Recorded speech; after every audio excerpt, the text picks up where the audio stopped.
Today I'm sharing an article with you titled, "I'm 40. My husband is 15 years younger. How are women who marry younger men faring?" Let's find out together. Wrong ones part ways, right ones find their way. If life were only as it was at first sight.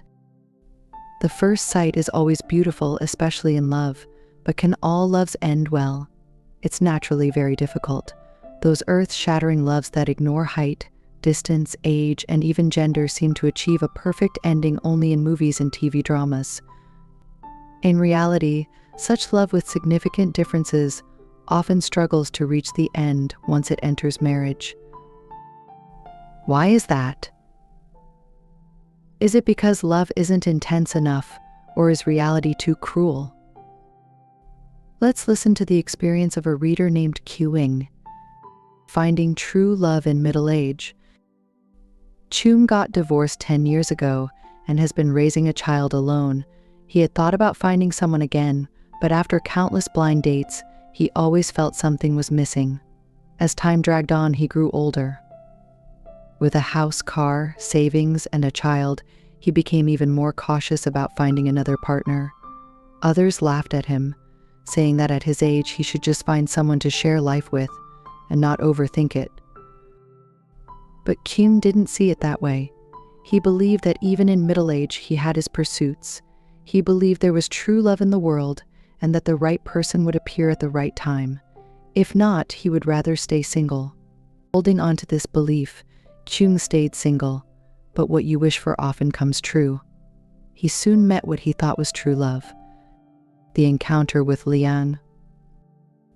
Liang, 15 years younger than Qing, was an apprentice at a dessert shop downstairs and also worked part-time as a fitness instructor. The young man had a great physique and a sweet mouth. Qing loved desserts and often visited the shop. Gradually, they became familiar with each other.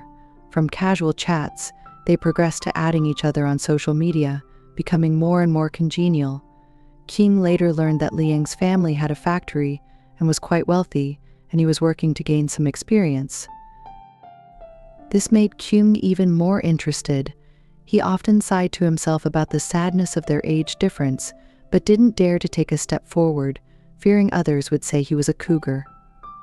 The confession and marriage. One day, Liang brought Qing some desserts and confessed his feelings. "Actually, I've liked you for a long time. Will you be my girlfriend?" Qing was stunned, looking at the young man 15 years her junior. She hesitated, but Liang hugged her and said, "Age is not a problem. I really like you. I don't care about anything else." Overwhelmed by emotions, Qing warned him that she might not be able to have a child. Liang said, "As long as I'm with you, that doesn't matter." Qing asked about his parents, to which Liang responded, "They will agree. You are the only one I want to marry." Under such a strong declaration, Qing gave in, and they got married. Life's challenges and realizations. Liang's parents initially opposed their marriage and cut off his financial support. Qing's efforts to cater to Liang's tastes in cooking were not reciprocated. Liang was carefree, leaving messes for Qing to clean up. Previously, she took care of her child, now in boarding school, and now she had to take care of Liang. The differences in lifestyle and habits were small but telling issues. However, the greater physical strain was unbearable for Qing. Liang liked to stay up late and dragged him to nightclubs, disrupting his routine and affecting his work. This lifestyle took a toll on his middle-aged body, parental interference, and increasing pressure. Unexpectedly, Liang's parents, who initially opposed the marriage, moved in. They spoke their hometown dialect, making Qing feel isolated. The domineering mother-in-law often ordered Qing around, and when she complained to Liang, he sided with his parents. The biggest blow was their insistence on having a child, despite Liang's initial promise of not needing one.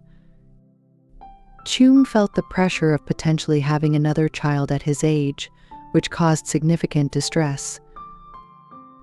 The daily grind wore him down, making him regret the marriage as he aged rapidly compared to the youthful Liang.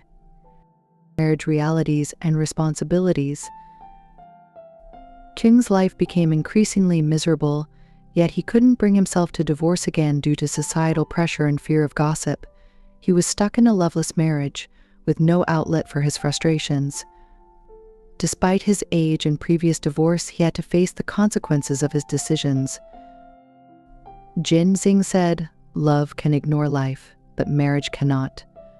Marriage is life, hence, marriage should not be based solely on romantic ideals but on practical compatibility." The disparity in age and lifestyle between Qing and Wang Liang highlighted the challenges of marrying much younger partners. Conclusion: in seeking a partner, one should consider both emotional and practical compatibility to maintain a healthy relationship. Marriage requires more than love, it needs mutual respect and shared life goals. As Lin Yutang said, "Marriage is like rice, and love is like dessert. You can do without dessert, but you can't go without rice." May you understand this wisdom and find fulfillment in your relationships. This concludes today's article. If any of the words or sentences are helpful, then both my team and I will be very happy. Subscribing and following will help keep us moving forward. Let's get back to sharing. May you gain new insights daily and open beautiful new chapters. Here, you will never be alone.